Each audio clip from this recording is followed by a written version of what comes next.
Ábalos Gate. La trama por desvelar. Una ficción basada en hechos reales. Las hojas otoñales bailaban en un vórtice provocado por el viento frío que recorría las calles de Madrid, cada una girando en su propio patrón caótico antes de asentarse sobre el pavimento. En esta escena de cambio estacional, José Luis Ábalos, un hombre que una vez había ocupado una posición de considerable poder e influencia como ministro de Transportes y número 3 del Partido Socialista Obrero Español, caminaba con paso medido hacia La Chalana, una marisquería conocida por su discreción y su cocina excepcional. No era solo el cambio de estación lo que marcaba el día, sino el peso de una reunión que podría definir el curso de su vida futura. Ábalos había conocido a Koldo García Izaguirre años atrás, en un congreso político con grandes ambiciones. Koldo, con su carisma indomable y una astucia que rozaba los límites de la legalidad, había dejado una impresión duradera en Ábalos, algo curioso para un exportero de prostíbulo. Desde entonces, Koldo se había movido entre sombras, tejiendo una red de negocios e influencias que muchos consideraban invaluable, mientras que otros veían con desconfianza. Mientras Ábalos se acercaba a La Chalana, podía sentir la tensión en el aire, una mezcla de anticipación y ansiedad. Sabía que las decisiones tomadas en esta reunión no solo influirían en su futuro, sino que también podrían arrastrarlo más profundamente en una trama de corrupción que ya estaba bajo el escrutinio de la prensa y el público. Sin embargo, la lealtad y los viejos favores pesaban mucho en el mundo de la política y Ábalos no era inmune a sus demandas. Al entrar en el restaurante, fue recibido con una cortesía exclusiva para los clientes distinguidos y conducido a un reservado donde Koldo ya lo esperaba. Sentado a la mesa, junto a dos figuras que Ábalos no reconoció de inmediato, Koldo proyectaba un aura de control y confianza. La tensión en el aire se intensificó, palpable, como una promesa de tormenta en el horizonte. «José Luis, gracias por venir», comenzó Koldo con una sonrisa que no alcanzaba sus ojos, un gesto calculado para disipar la atmósfera cargada. «La situación con el contrato de Baleares se ha complicado. Necesitamos tu experiencia y tus contactos para suavizar las cosas». Ábalos asintió, consciente de la delicadeza de la situación. «Comprendo la gravedad del asunto, Koldo, pero debemos ser cautelosos. ¿Qué pasa si nos descubren? Ya podéis ser cautos». «Exactamente por eso te necesitamos a ti, José Luis», replicó Koldo con un tono que sugería que había más en juego de lo que las palabras podían expresar. «Tú tienes la habilidad para manejar este tipo de complicaciones. Mientras tanto, desde una mesa discreta en el otro lado del restaurante, un investigador privado observaba la escena con interés. Contratado por un grupo de periodistas de investigación, había seguido a Ábalos hasta La Chalana, sospechando que esta reunión podría ser la clave para desentrañar una red de corrupción mucho más amplia. A través de las sombras, capturó cada gesto, cada intercambio, consciente de que estaba al borde de descubrir una historia que podría sacudir los cimientos del poder político en España. La conversación entre Ábalos y Koldo se deslizó hacia los detalles de los rescates financieros orquestados por el gobierno, revelando una maraña de intereses económicos y políticos entrelazados con la trama de corrupción. «¿Y qué hay de Tellado? ¿Cuál es su papel en todo esto?», preguntó Ábalos, intentando discernir la extensión completa del plan de Koldo. Con una calma que contrastaba con la gravedad de la conversación, Koldo respondió: «Miguel es una pieza más en el tablero, pero el juego es mucho más grande. Lo importante ahora es asegurarnos de que nuestra inversión en Baleares no se vea comprometida, y para eso tu papel es crucial». La conversación era en realidad una farsa para implicar a terceros y despistar. Ambos sabían que los escuchaban. El investigador, escondido tras la fachada de un cliente más, esbozó una sonrisa. Tenía lo que necesitaba para comenzar a tirar del hilo, pero sabía que esto era solo la punta del iceberg. La red de corrupción era extensa y este encuentro en La Chalana era apenas el inicio de un largo proceso para desentrañarla.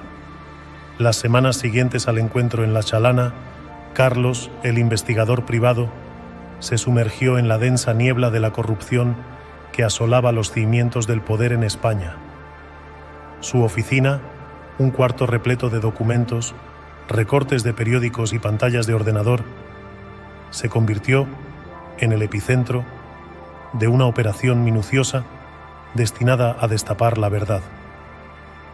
La primera pista significativa llegó inadvertida. Una transferencia bancaria que parecía ordinaria a primera vista, pero bajo el escrutinio de Carlos reveló una red de transacciones financieras que conectaban a Ábalos y Koldo con los rescates financieros del FASE. Era un hilo delgado, pero suficiente para tirar y desenredar el ovillo. Carlos descubrió que el FASE, lejos de ser una tabla de salvación para empresas en apuros por la pandemia, se había convertido en un vehículo para favores políticos y enriquecimiento personal. Air Europa y Plus Ultra, con sus rescates millonarios, eran solo una parte. La implicación de Koldo en el asesoramiento de estas operaciones y la conexión con Ábalos sugerían una colusión que iba más allá de lo profesional. Siguiendo las transacciones, Carlos rastreó pagos a consultoras de fachada que, investigando más a fondo, descubrió estaban vinculadas a políticos de alto nivel y a sus familiares. Cada documento, cada email interceptado, le proporcionaba a Carlos una visión más clara del entramado de corrupción. La ministra de Hacienda, María Jesús Montero, apareció en el radar de Carlos no por lo que había hecho, sino por lo que había omitido hacer. Documentos filtrados revelaron que había sido advertida sobre las irregularidades mucho antes de que se convirtieran en escándalo público. Sin embargo, las acciones para investigar o detener las operaciones sospechosas brillaban por su ausencia. El trabajo de Carlos lo llevó a un descubrimiento aún más alarmante.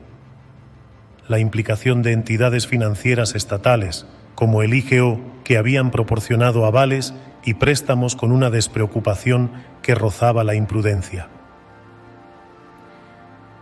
Las decisiones tomadas en los últimos años habían incrementado exponencialmente el riesgo de impago, comprometiendo fondos públicos en una escala alarmante. Una noche, mientras Carlos compilaba su informe, la magnitud de lo que estaba a punto de revelar lo golpeó con fuerza. Estaba a punto de sacudir el sistema político y financiero de su país, exponiendo una red de corrupción y malversación que implicaba a algunos de los más altos cargos del gobierno. La decisión de publicar lo que había encontrado no fue fácil. Carlos sabía que enfrentaría la ira y potencialmente la retribución de individuos poderosos. Sin embargo, la necesidad de justicia y transparencia superó sus temores. En colaboración con un equipo de periodistas de investigación, preparó un dossier exhaustivo, listo para ser publicado. En las horas previas a la publicación, Carlos se encontraba inquieto, revisando por última vez la evidencia recopilada. Los documentos, las transferencias, los correos electrónicos, todos apuntaban a una conclusión ineludible. La corrupción había echado raíces profundas en el tejido de la administración pública y era hora de exponerla. Con la publicación del informe, Carlos sabía que su vida cambiaría. No podía prever cómo reaccionaría el público, ni cómo se defenderían los implicados. Pero una cosa era segura: había hecho su parte para arrojar luz sobre las sombras de la corrupción. La lucha para limpiar el sistema estaba lejos de terminar, pero el primer paso crucial había sido dado. La publicación del informe sacudió al país como un terremoto político. Las primeras horas de la mañana vieron cómo las redes sociales y los canales de noticias se inundaban de discusiones y análisis sobre el dossier de Carlos. Las implicaciones eran enormes, desde rescates financieros injustificados hasta complicidades en los más altos niveles de gobierno. Todo estaba allí, expuesto a la luz del día. José Luis Ábalos, una vez considerado un piloto de la política española, ahora se veía arrastrado por la tormenta. La evidencia de su participación y la de Koldo en el aprovechamiento de los rescates del FASEE y las adjudicaciones de contratos durante la pandemia ponía en tela de juicio no solo su integridad, sino la del sistema entero. Ábalos se encontraba en su despacho, frente a un mar de micrófonos y cámaras, sudor frío perlándole la frente. Las decisiones que tomamos estaban en el mejor interés del país. Intentaba justificar, pero sus palabras sonaban huecas, incluso para él. Las pruebas eran demasiado condenatorias, la conexión entre los rescates financieros, las adjudicaciones de contratos y las figuras de poder, demasiado evidente. La implicación de Francina Armengol, ahora presidenta del Congreso de los Diputados, en la trama de mascarillas defectuosas, mientras era presidente del gobierno de las Islas Baleares durante la pandemia, era el caso más sangrante. Armengol, que ya había sido sorprendida bebiendo y fumando en los bares de fiesta mientras la población estaba confinada, había comprado a la trama de Koldo y Ábalos mascarillas por un precio desorbitado. Estas resultaron defectuosas y así fue el informe de sanidad que tenía sobre la mesa cuando firmó la idoneidad de estas para recomendar la mediación de la empresa de Koldo a futuros compradores. Pero la cabeza de truco para el PSOE debía de ser Ábalos. En los días siguientes, la presión sobre Ábalos creció exponencialmente. El partido pedía su dimisión como diputado. La Fiscalía continuó una investigación formal y aunque Ábalos intentó mantener una fachada de tranquilidad, internamente sabía que su carrera estaba terminando. Koldo, por su parte, había desaparecido del radar, como si la tierra se lo hubiera tragado. Rumores sobre su huida del país circulaban, pero nadie sabía su paradero exacto. La red de corrupción que había tejido comenzaba a desmoronarse sin él al mando. La sociedad española reaccionaba con indignación y demandas de cambio. La corrupción, una sombra larga y oscura sobre la política española, había sido expuesta de una manera nunca antes vista. Las manifestaciones llenaban las plazas y los debates sobre la necesidad de reformas estructurales dominaban el discurso público. Para Ábalos, el golpe final llegó cuando el partido al que había dedicado su vida le retiró su apoyo, forzándolo a dimitir. En una declaración final, intentó defender su legado, pero sus palabras se perdieron en el viento de cambio que soplaba fuerte. En la soledad de su hogar, Ábalos reflexionaba sobre el torbellino que había sido su vida en los últimos meses. Los errores cometidos, las decisiones tomadas. ¿Valió la pena? ¿Y ahora qué?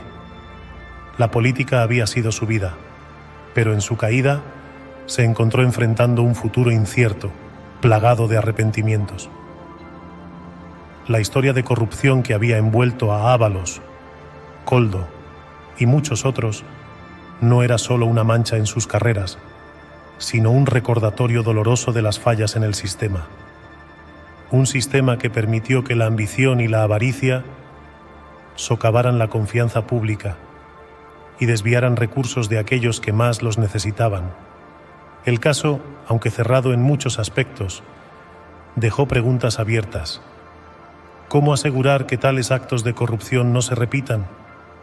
¿Cómo restaurar la fe en las instituciones democráticas? Para Carlos, el investigador cuya determinación había sacado a la luz la verdad, el final del caso no era más que el comienzo de una lucha más larga. Una lucha por la transparencia, la integridad y un futuro en el que la política sirva al pueblo, no a intereses personales o partidistas. La caída de Ábalos no fue el fin, sino un paso hacia una mayor conciencia y acción contra la corrupción en España. La historia continuaría, con la esperanza de que, de las cenizas de escándalos pasados, surgiría una nueva era de responsabilidad y confianza. En las secuelas del escándalo, El aire de Madrid parecía más claro, como si la ciudad misma hubiera expulsado una larga y profunda exhalación después de las turbulentas revelaciones. Pero este nuevo amanecer llegaba con su propia cuota de incertidumbres y retos. La sociedad española, una vez más, se encontraba en una encrucijada, debatiendo no solo el legado de los caídos, sino también el futuro de su democracia. José Luis Ábalos, ahora alejado del tumulto político, se encontraba en la soledad contemplativa de su estudio, rodeado de recuerdos de una carrera que alguna vez prometió más de lo que entregó. La ventana abierta dejaba entrar la brisa fresca de la tarde, llevándose consigo las capas de una vida que había sido, hasta hace poco, definida por el poder y la influencia. Mientras tanto, las calles de Madrid y de muchas otras ciudades españolas se llenaban de voces clamando por el cambio. La corrupción había sacado a la luz las deficiencias de un sistema que durante demasiado tiempo había permitido a los poderosos operar sin rendir cuentas. Pero ahora, empoderados por la verdad, los ciudadanos demandaban una nueva era de transparencia y justicia. Nuevas figuras políticas, algunas emergiendo de las protestas y los movimientos sociales que se habían fortalecido en respuesta al escándalo, comenzaban a hacerse oír. Prometían no solo abordar las fallas del pasado, sino también construir un futuro donde el bienestar colectivo prevaleciera sobre los intereses individuales. Las elecciones que se avecinaban se perfilaban como un referéndum no solo sobre los individuos en el poder, sino sobre los valores y principios que guiarían a España hacia adelante. La sociedad estaba en un punto de inflexión, listo para decidir qué tipo de país quería ser. Carlos, el investigador cuyo trabajo había sido instrumental en destapar la trama, observaba estos desarrollos con un sentido de cauteloso optimismo. Su labor había revelado la podredumbre, sí, pero también había iniciado un proceso de curación, una oportunidad para que el país se reconstruyera sobre cimientos más sólidos. Sentado en su oficina, rodeado de las pruebas de corrupción que había recopilado, Carlos entendía que su trabajo estaba lejos de terminar. La vigilancia sería necesaria para asegurar que los errores del pasado no se repitieran, que las lecciones aprendidas no se olvidaran. Pero por primera vez en mucho tiempo sentía que el cambio era posible, que había esperanza. La historia de corrupción que involucraba a Ábalos, Koldo y tantos otros se convertía en un capítulo cerrado, pero el libro de la política española permanecía abierto, listo para ser escrito por nuevas manos. Las decisiones tomadas en este momento crítico definirían el carácter de la nación para las generaciones venideras. La caída de Ábalos no fue el fin de la historia, sino el comienzo de una nueva narrativa, una donde la transparencia, la integridad y la justicia no fueran solo ideales a aspirar, sino realidades palpables y vividas. La lucha contra la corrupción había unido a la sociedad de manera inesperada, mostrando que incluso en los momentos más oscuros hay luz, hay camino a seguir. Así, mientras el sol se ponía sobre Madrid, no era solo el final de un día, sino el presagio de una nueva era, una era de renovación y esperanza para España.